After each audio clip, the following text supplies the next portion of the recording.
The story of the San Juanico Bridge sacrifice is one of the most famous, chilling, and enduring urban legends in the Philippines.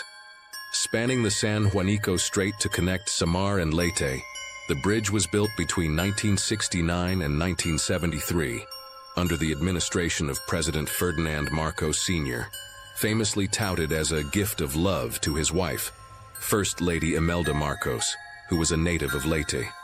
However, beneath its grand architectural reputation lies a dark piece of folklore. The urban legend.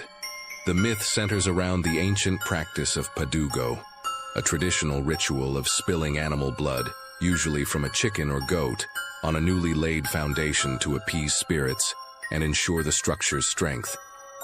According to the legend, the scale of the San Juanico Bridge required a far more horrific sacrifice. The story goes that the construction workers were struggling to secure the bridge's massive foundations in the turbulent waters of the strait. The woman overseeing the project, widely implied or explicitly named in folklore as Imelda Marcos, consulted a fortune teller or shaman. The seer warned her that the bridge would never be completed unless it was anchored by a soul, specifically demanding the blood of innocent children. Following this advice, the legend claims that the kidnappings. A mysterious black van began roaming the streets of Samar, Leyte, and even Manila, kidnapping street children and orphans. The blood concrete. The captured children had their throats slit, and their blood was splattered across the foundations or mixed directly into the wet cement to make the pillars unbreakable. Some versions claim their entire bodies were dropped into the hollow concrete pillars while still alive. The curse of the river fairy. A sirena, mermaid, or river fairy was horrified by the mass slaughter of the children. Unable to stop it, she cursed the woman in charge, causing her legs to grow foul-smelling, fish-like scales. Folklore enthusiasts often point to this myth as the reason Imelda Marcos frequently wore floor-length gowns and ternos. Supposedly to hide her cursed legs. Where did the myth come from? While entirely fictional, the legend did not appear out of thin air. It is deeply rooted in historical context, psychology, and older cultural traditions. 1. Cultural roots of Sibrong and Padugo. The myth is a modern adaptation of immurement, an ancient practice found globally and historically in pre-colonial Philippines, such as the Ilocano tradition of Sibrong, where human sacrifices or heads were placed in the foundations of fortresses, bridges, or ships to give the structure a soul and protect it from collapse. 2.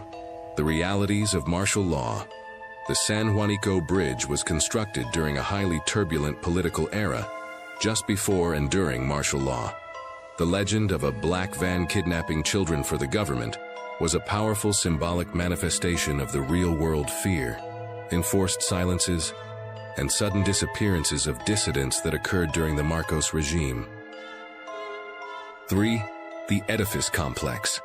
The Marcos administration poured massive amounts of foreign debt into grand infrastructure projects to project power and modernity, a phenomenon historians call the edifice complex.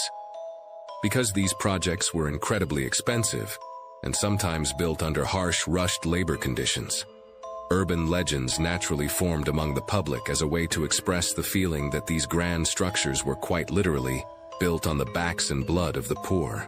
The structural fact. From an engineering standpoint, mixing blood or organic matter into concrete actually compromises its structural integrity. Adding impurities introduces air pockets and weakens the chemical bonds of the cement, which would cause the bridge to crumble rather than make it stronger. The bridge's actual durability comes from 43 steel spans and rock-seated pedestals, built using standard, rigorous engineering methods.